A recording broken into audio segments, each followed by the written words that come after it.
3 of book number 1, A Healing in Jesus' Name.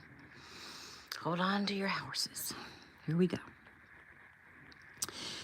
Shelley took her trip home to Atlanta. Eric had warned her that she was now a celebrity, but when the first person, an agent at the airport, asked for her autograph, it freaked her out. By the time she got to Atlanta and had several people recognize her, she'd begun to believe. Pushing that out of her mind, she focused and wasted no time once she got to her little house. Next-door neighbors, Bill and Louise, were paid generously to look after her home.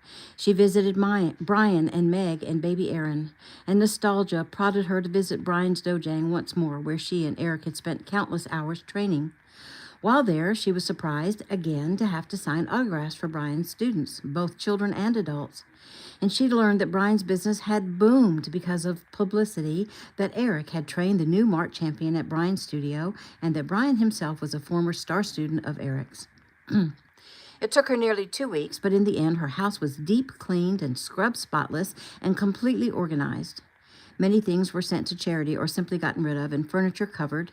She'd packed her and the boys' belongings and shipped them off to L.A., arranged for a lawn service to keep up her yard, and spent an entire morning bidding farewell to her dandelions. Lastly, she sold her little old car to a teenage boy who intended to soup it up, and then picked up a rental to use until her flight back to Los Angeles. Sitting wearily on the bed Thursday evening, she phoned Eric as she had twice a day for the last 2 weeks. His cell went straight to message, which meant he was in a meeting or teaching or working out. So she dialed the house phone, and this time she only got the machine. Hi, it's me. I'm finished, finally, and boy, am I tired. My flight arrives in L.A. Sunday evening, so I guess I'll see you then. I wish you were available right now for me to talk to because I miss you desperately. But I understand. Even better, I wish you were here. Well, anyway, I love you. You too, Ricky. See you guys Sunday. Bye. She hung up and laid back, sighing heavily. It was Thursday afternoon, and her flight wasn't until Sunday, and she had almost 3 days to kill and was almost already bored. She sat up again and phoned the children.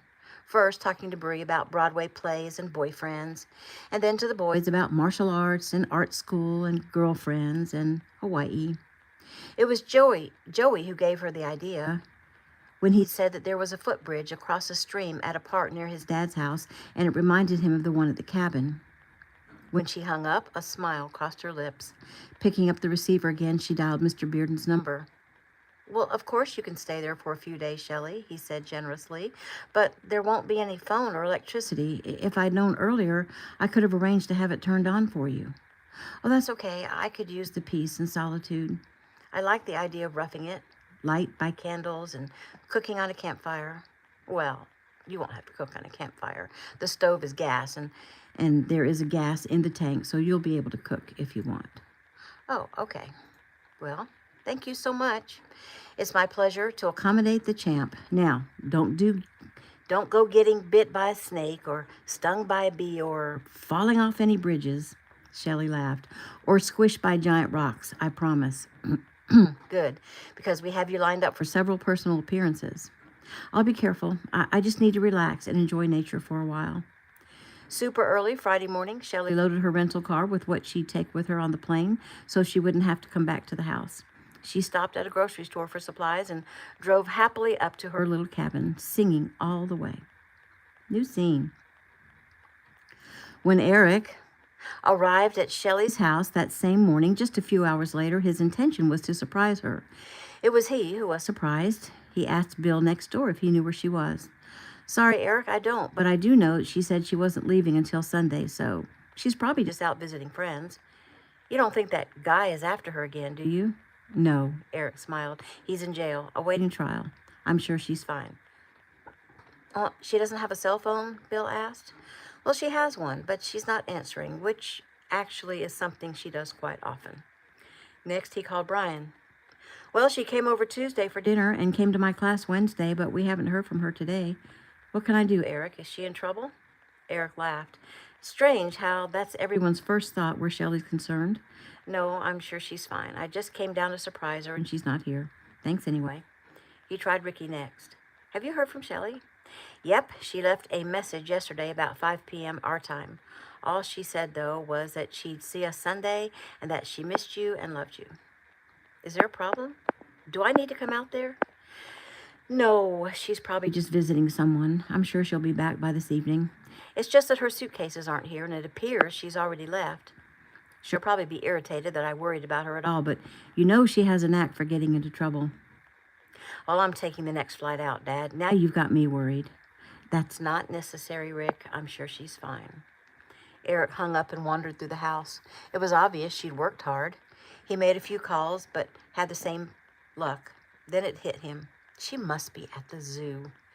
A few hours later, he sat wearily in his car, having searched every inch of the zoo before heading back to the house alone. It was 4 in the afternoon. More than likely, wherever she was, she'd be home no later than 11. Eric ran out to grab a bite and hurried back. He hadn't slept for nearly 24 hours, so he stretched out on the sofa and turned on the TV to distract himself. He coached his mind to think positive thoughts. He whispered a prayer, and within a few minutes, exhaustion overtook him. The sound of a car pulling into the driveway woke him. He glanced up at the clock, expecting it to read 9 or 10. He blinked. It was 2 a.m. Running to the door, he opened it to his son's worried face. I told you not to come. Is she back? Eric shook his head. I thought she'd be home by 11 at the latest. I must have fallen asleep. I knew I needed to come. Something's wrong, Dad. I can feel it. Eric sighed. Well, I've been trying to push negative thoughts away, but if I truly listen to God's voice, I know something's not quite right, Eric admitted. He saw movement and glanced past Ricky to see Jason and Justin coming up the walk. Ricky shrugged. I told them where I would be. I didn't mean to worry them and have them come all the way out here, but they insisted, Ricky explained. I couldn't stay so far away and just wait, Justin said, and Jason said he needed to swing by New Orleans to visit Angel, so here we are. You're nowhere near New Orleans, Eric pointed out. Jason shrugged. A minor detour. They all plopped down in the living room. Maybe she's gone to spend the night with a friend, Jason suggested. You're probably right, Eric said, hoping that was true.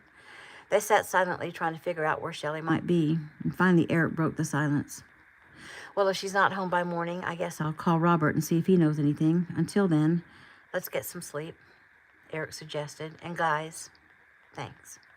As if rehearsed, Eric went into Shelley's room, Ricky into Bree's room, and the brothers into Mark and Joey's room. There was no bedding on Shelley's or the boys' bed, so Ricky got the best deal. The men were used to roughing it, so the lack of bedding didn't keep them from sleeping. Ricky didn't go immediately to sleep, though, because he was having too much fun rummaging through the feminine fittings of the girl who'd captured his heart. Her room hadn't been packed up like the others. He smelled her clothing. He looked over the trinkets on her dresser. He tried on some hats and finally sat on her bed. It was covered in purple pansies and smelled of her. The bedside table held a frothy lamp, a landline, phone, an address book with a pen sprouting purple feathers. The drawer's contents stopped him. There was a journal, and beside it, his knife, the one he'd given her as an impromptu gift. He lifted it. It felt so right in his hand. Was it possible to develop a relationship with an inanimate object? Everything had a certain energy about it, a certain vibration, one of its own or one placed there by a powerful source. He contemplated that for a time, deciding the powerful source would have been his father. Finally, he put the knife back in the drawer, and without ever thinking that he was invading the privacy of another, he carefully removed the journal. He flipped through a few pages, admiring her handwriting, and thought he'd read just a few entries. There were several pages written about shows she'd done, co-stars she'd worked with, her hopes and dreams for her profession. There was one about the day she'd met him. She'd thought he was cute. He rolled his eyes. When he started reading about her devising a plan to lose her virginity, he quickly tucked the book safely back into the drawer. The next morning, each man woke with a sinking feeling that came from knowing that Shelley hadn't come home. Justin slammed his hand on the kitchen table. I hate this man. It's making me crazy. It reminds me of the night we looked for her in New Orleans and thought she was dead. Huh, Ricky jumped in.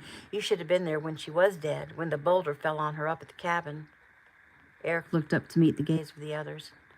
Why didn't I think of that? The four sprang into action. A phone call told them the landline at the cabin was not in service, but another to Mr. Bearden immediately eased their fears. 2 hours later, they pulled up in the gravel drive behind a rental car. Seeing that car made their hearts soar. They burst in. Her suitcases were there, opened and on the bed, and her personal items were in the bathroom, but she was nowhere in sight.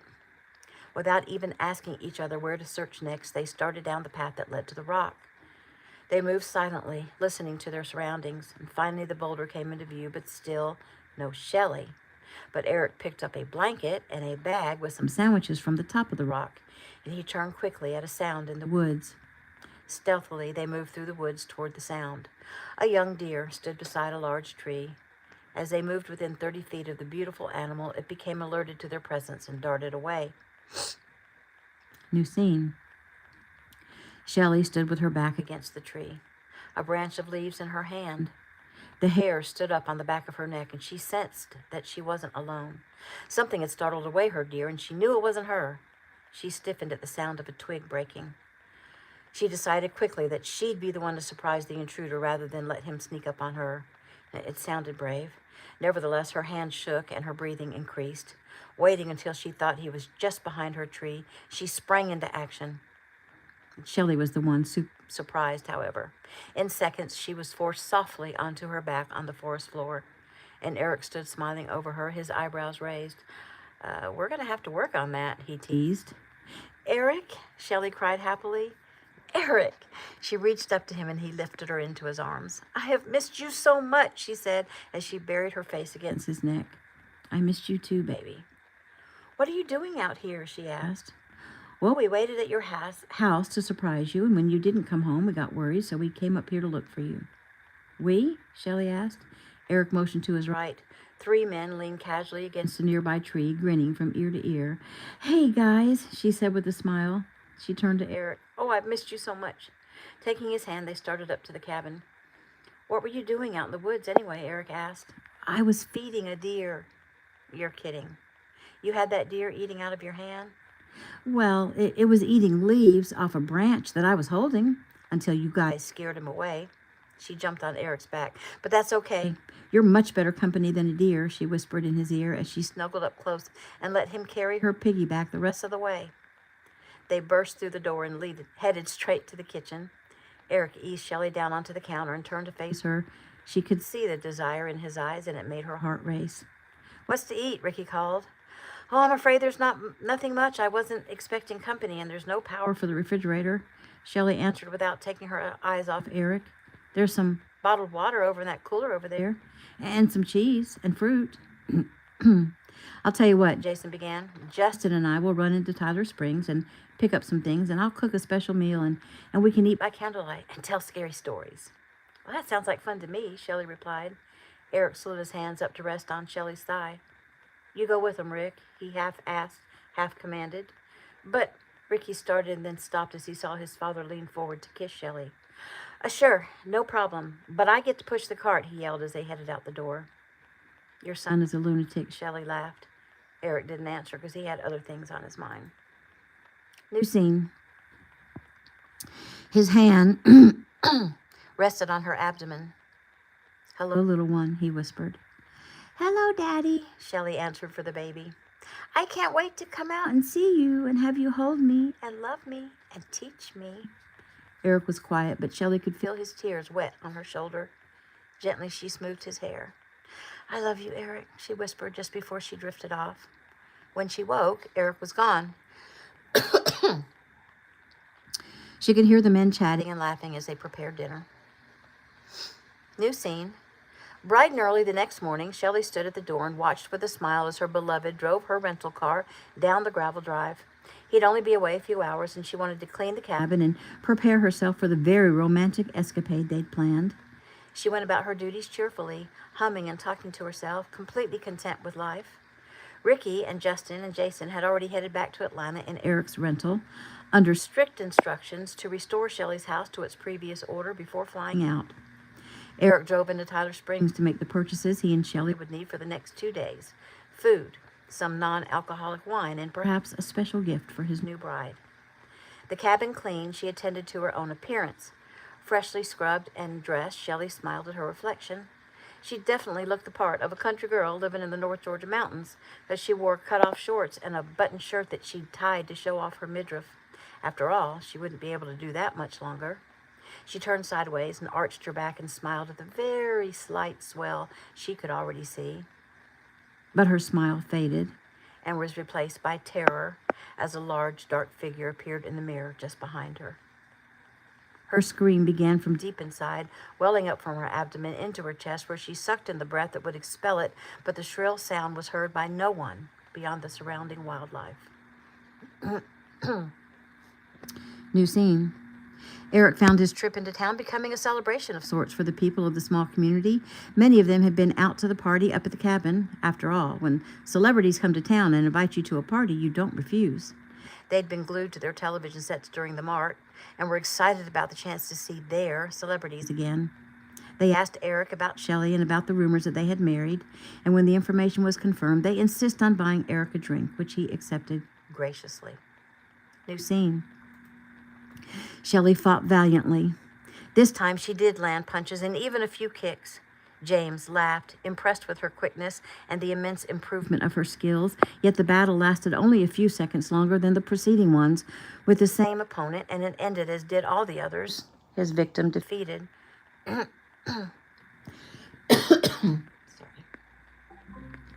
She struggled against him in vain as he effortlessly carried her to the bed and threw her down. She rebounded immediately, only to be knocked down again. He grabbed one hand and began securing it to the bedpost. She fought and kicked violently with her free limbs, but his backhand coaxed her into stillness. When he had both her hands taped to the respective bedposts, rendering her relatively immobile, James sat down next to her on the bed and smiled at her sweetly. A chill ran up her spine, as there was more than evil in his grin. This man was totally insane. You know you're in big trouble, don't you? He actually spoke softly, as if he cared. She stared at him silently. I need to reread that to make that sound like what he's supposed to sound like. Let's see. You know, you're in big trouble, don't you? He actually spoke softly, as if he cared. She stared at him silently, unsure of what to do or say to help herself. Any question could be a trick. Any answer could be the one to send him over the edge. And as it turned out, her lack of response was also the wrong choice. He slapped her hard across the face, and she began to cry. When I ask you a question, you answer it, he screamed. His demeanor changed again, and he smiled compassionately. Oh, okay now. It's okay, he soothed. We'll just try again, that's all. No harm done. Shh, now it's okay. The question was, do you realize the trouble you're in? She nodded her head fearfully. Good. Very good. See, now that wasn't so hard, was it? No, she whimpered. He gently wiped a tear from her cheek. You know, Shelley, it's not you that I want to hurt. I actually like you. You've got spunk. Besides, what man could resist a good-looking woman like yourself? He rubbed the back of his hand softly up and down her outstretched arm, and she shuddered. And he stood suddenly. No, Shelley. It's Eric I want, and soon he'll come walking through that door and meet his death. A slow death. A death like the one I've suffered these past 11 years. A painful death.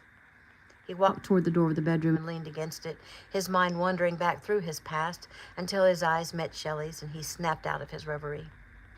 Do you understand what I'm saying, Shelley? I'm going to take Eric down when he comes through the door. Something boiled up inside of her. Because how dare he suggest that he could win a battle against Eric? Even taken by surprise, Eric would defeat James easily. His cockiness was ridiculous in Shelley's mind. James was no match for... The next strike of James' fist brought her thoughts to an abrupt halt and shook her brain. I asked you a question, he barked. She turned her head back to face him, her eyes wide. She couldn't remember what the question was, and he raised his hand to hit her again. What was the question? She stammered weakly. He lowered his hand. Did your mind wander a bit? That's okay. Mine does that too sometimes. What I asked was, do you understand what I intend to do to Eric? Shelley didn't know what made her do it. The words were out before she could stop them. I understand what you think you intend to do, but it won't happen the way you've planned. There's no way you could win against Eric. She closed her eyes and braced for the pain. When it didn't come, she opened them again. James stood calmly, smiling at her. "That's my girl," he said with true admiration. He turned and went back to his place against the door. "So, you don't think I can beat Eric?" "Well, sweet Shelley, time will tell, won't it?" "Yes, it will," she answered defiantly. "Tell me, Shelley, what if I did win? What if I win and then held Eric captive to do with as I please? What would you think? Or what would you be willing to do to save him?" Shelley didn't want to answer this question, because to do so would be like admitting Eric's defeat was possible, and it wasn't possible. James's voice bellowed curses at her. "Answer the question!" He charged across the room at her full speed, and she shrank back and down into the bed looking for protection. "Anything!" she screamed. I'd do anything to save him." Her tears began anew, more from shame than from pain. She was ashamed of her cowardice, ashamed of her fear of this man. She felt as if she were betraying Eric somehow by answering James's questions, yet she continued to answer rather than suffer at his hands. James sat down next to her. "I knew you would, Shelley. I'd bet you'd even give your life for him, wouldn't you?" "Yes," she said softly. He touched her nose as if she were a little girl. "I tell you what, I'm going to give you a chance to save him." "He won't need saving," she hissed. But again, the expected blow didn't come. "Well," James shrugged, "if he defeats me, then you have nothing to worry about, right?" She nodded. He was so completely sure of himself, and she found that fact extremely unsettling. "But if I win, then you'll be glad I gave you this opportunity." "Well, what do I have to do?" she asked timidly, hating herself for her weakness and lack of faith in Eric. He smiled. "Well, it's really very simple. All you have to do is play a little game. If you win the game, Eric lives." What kind of game?" she asked warily. "It's a game of silence. I got the idea from the last time we were together. Remember when I told you to not speak while I held the knife against your throat? I really enjoyed that. So I invented a game of silence. Well, actually, not silence, just no words. When I have Eric, and I assure you I will, all you have to do is not speak. Utter no words. No matter what happens, you may not speak to him or to me." Completely bewildered, she asked, "What else?" James grinned. "Sounds too easy, huh?" She didn't give him the satisfaction of acknowledging those words. Luckily, he let the unanswering of his question pass. "Well, actually, Shelley, there is a little more to it. You may not speak, but you can make noise. You can cry, yell, scream, and believe me, you're going to want to scream. You're going to want to beg me to stop, to beg Eric to help you, because you're going to be in a great deal of pain." Fear welled up in her chest. She quickly swallowed it back, but James could see it, and he smiled with pleasure. "Come on now, Shelley. It'll be like running the gauntlet to prove your bravery, or walking over hot coals to show your concentration, or fasting to show your faith and dedication. You wear a black belt. Prove you truly deserve it. No matter what I do, speak no words, and you win. It's that simple." She swallowed hard, thinking she'd try to reason with him. They let you out of jail on bail, didn't they? And if you do this, they'll catch you, and they'll never let you out again." "Oh, Shelley, what am I going to do with you? Use your brain. Do my actions speak of a man who cares about returning to jail? No, Shelley. My life is over. My trip to Georgia was a one-way deal, and I knew that from the start. This little trip will end in my death or Eric's," he shrugged. "Maybe both. Probably both. The little trial for attempted murder will either never happen or will be for murder. I'll tell you what," he said with a false kindness. "You think about it for a while, okay? I have some things to take care of." He left her. Yet Shelley knew there was nothing to think about. If Eric won the battle, she had nothing to worry about, just as James said. However, if by some slight chance James came out on top, she'd do whatever she had to do to help Eric, even if it meant playing James's sadistic game. It wasn't long before James re-entered the room carrying a plate of food. He straightened the bedclothes. He pulled Shelley's hair out from under her head and smoothed it out. He lifted her head and placed a shallow pillow underneath. A small pillow underneath. There. All comfy, he asked. She gazed up at him incredulously. He slapped her. Yes, she whimpered. So, little girl, looks like you're having a very hard day. So here, I brought you something to eat. He held a plate of leftovers from last night's dinner, and he laughed. Don't worry, it's not poisoned. He ate a bite of pasta. See? Really, it's okay. I'm saving you for our little game. I'm not hungry, she said. Of course you are, he answered cheerfully. I insist, he said as he pressed the fork to her lips. She turned away. I can't. He grabbed her by the hair and turned her face back to face him. Turned her head back to face him. I absolutely insist, he threatened. His hand squeezed her cheeks until her mouth opened and he shoved the food inside. Chew, he commanded. Through her tears, she chewed and swallowed, choking it down the best she could. He lifted her head and gave her wine to drink. The process continued, and Shelley gagging and choking until she'd consumed the contents of the plate. She had a vague sensation of a last meal ritual, but forced the thought from her mind. He cleaned her face of tears and sauce with a napkin.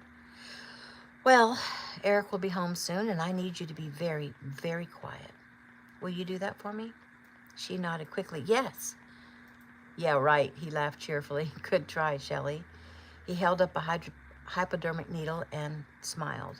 Her eyes wide, she had no time to protest. He quickly plunged the needle into the muscle of her arm, keeping his eyes on her eyes until she lost consciousness.